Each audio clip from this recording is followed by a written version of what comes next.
So in a minute, if everyone shuts their eyes after finish talking and tries and thinks of nothing, try to clear your mind. But don't try and think of nothing, because nothing is something itself, nothing is a thought. So try and see white light. And the theory has it that we can move energy around the circle. So if you can imagine receiving energy from the finger on the person on your left and passing through your body to the person on your right, and if you visualise the energy moving around the circle, getting faster and faster and stronger, sort of white energy light, that's what the psychics and mediums say, so we'll see if anything happens. Can I just ask a question before that? Where does seance come from? How did it start? Well, seances really started way well time ago, in 1848 in fact, in Hydesville in the United States of America, where two sisters of Fox sisters lived, and they were one day messing around talking to ghosts and asking for knocks, and they actually got them. And this became a bit of a parlour trick, and people used to come and watch them doing it, and it continued to happen. And it grew from there, people asking for the same thing, and that's really how spiritualism, the spiritualism movement began. It crossed over overseas, and now it's a mainstream religion. You've got a bell in front of you as well. Are you going to be using that on what's there for? We've got a couple of different things in the room. This bell, again, it's only theory, of course, it's not something which can be proved, but psychics and mediums and people involved in New Age practices say that bells attract spirits. So during the seance, I will ring the bell and ask for spirits to join us in the room. We've also got, over above the fireplace, a mirror with a candle in front of it, because a lot of people who've had ghostly experiences said it's been by candlelight with mirrors, and mirrors are supposed to be sort of dimension portals between our world and the next world, if you believe in things like that. So watch out for mirror ghosts coming through, okay? So we all trust our eyes now, and as I said before, try and visualise the white energy moving around the room from left to right. Now, if anybody experiences anything at all, however mild or slight, please say. I mean, we're not going to jump around and say what it goes, but just say what you're experiencing at the time, okay? Because often people say afterwards what they've experienced. Please say at the time, whether that's a touch or whatever.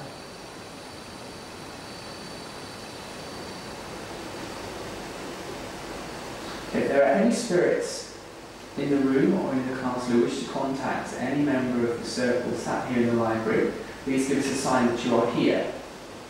Use our collective energy in order to manifest. Or create some kind of sign that you are here. Now, if anybody does receive what they believe to be an indication of something present, please tell me. That head thing again's happening with me. What head thing? My head's been really hot again. Like pins and needles on top of my head. Like pressure, you mean? No, like burning. Do you remember? Heat. You had that before, didn't yes, you? Yes, I did, yeah. Yeah. Not in the same. I've not experienced it today at all. I'm going to try ringing the bell, guys. If I don't know what to use hands. I'm not quite sure how I'm supposed to do this, but if there's any spirit here, please come into the room and give us a sign that you are here.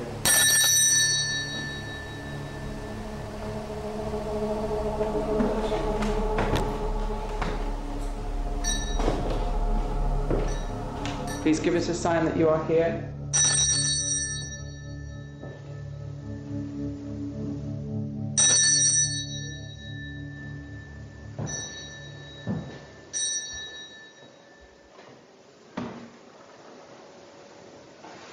If there are any spirits in the room or in the castle who wish to contact any member of the circle sat here in the library, please give us a sign that you are here. If you can give us a sign... Oh, that's not... I'm not just saying that something tickled my ear. It was here. Oh no. It was like that. That was really strange. Sorry about that. Okay, let's get back to some... If there's any spirit here, please come into the room and give us a sign that you're here.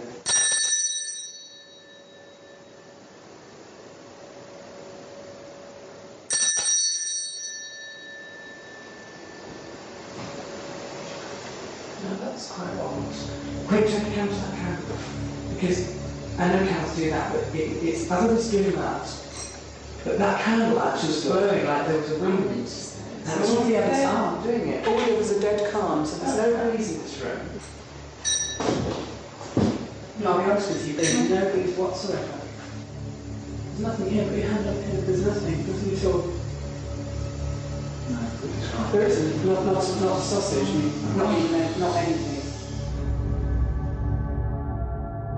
With Jason experiencing something tickling his ear and a candle that nearly went out, our Victorian séance had come to an interesting end. It was time to cover as much of the castle as we could, and to do this, we had to split into small groups. Rick and Carl, the producer, went to investigate the dungeons, and Jason and myself went upstairs. Without my knowledge, Jason was leading me to an experiment that had been set up earlier, and I was to be the guinea pig. How do you feel? Frightened. Do you? Yes, how do you feel? Excited. Why would you want to live here? God, my heart is pounding. You're all right, don't worry. And if something fell now... I know. Oh, that's not nice! Jason! Please, I'm so scared. It's all right, it's all right.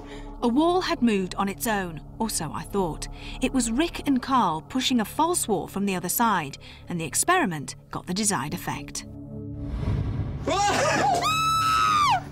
We basically set this up to see how much disbelief you can actually make the human mind go through, because obviously the wall can't move, ghosts can't move a wall, but in a place like this, your belief in what's rational, what's not, changes. I knew it was a trick as soon as afterwards when I gone, ah! And then I thought, oh, it's okay, it's not real. Yeah, but it's interesting to see, because in a place like this where you're expecting things to happen, the human mind isn't rational, and that's important to remember. You're really, really cruel, and I'm not happy about it. As my nerves had already been tested, Rick and Carl were the lucky ones who had to investigate the dungeons. This was the place where Derek had supposedly been hit on the arm by a bad-tempered spirit.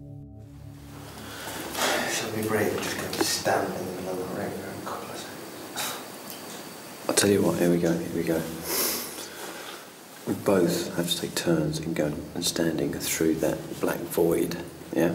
And just standing there. You're not letting go of this. I'm not letting go of that. Go on. No, I'm taking it. You will see if it goes up. The first sign, I will shine it on for you, I promise you. Hold on. Don't flick it yet. It's pitch black.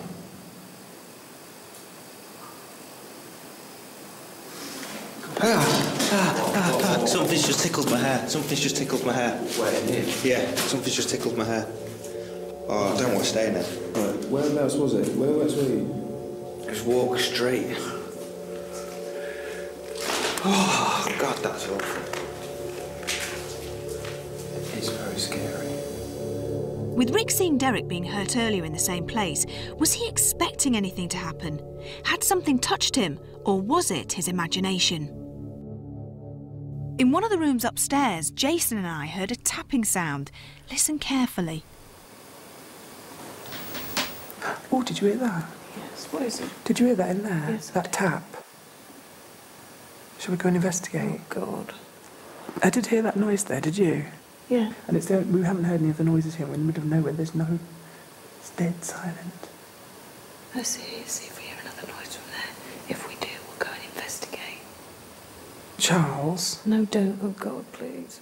If you're here, God. Charles, if it was you earlier on during the séance who touched my ear, then please give me another sign that you're here. Come on, let's have a look in here. This looks a bit foreboding, doesn't it? This is unbelievable. What the heck's there? Did you see that? As Rick and Carl were entering an outbuilding, they heard a noise that sounded like furniture being moved. But when they went inside, all was quiet. Jason and I had decided to sit quietly on the stairs and see if we could catch anything paranormal on camera. Would the little girl Harriet, who died on the stairs, make something happen? Harriet, if you're here and you'd like to talk to us, or communicate with us, or play, if you could give us some footsteps or movement or something. Do you know what I am getting? I've had it upstairs as well. I've been keeping really short of breath.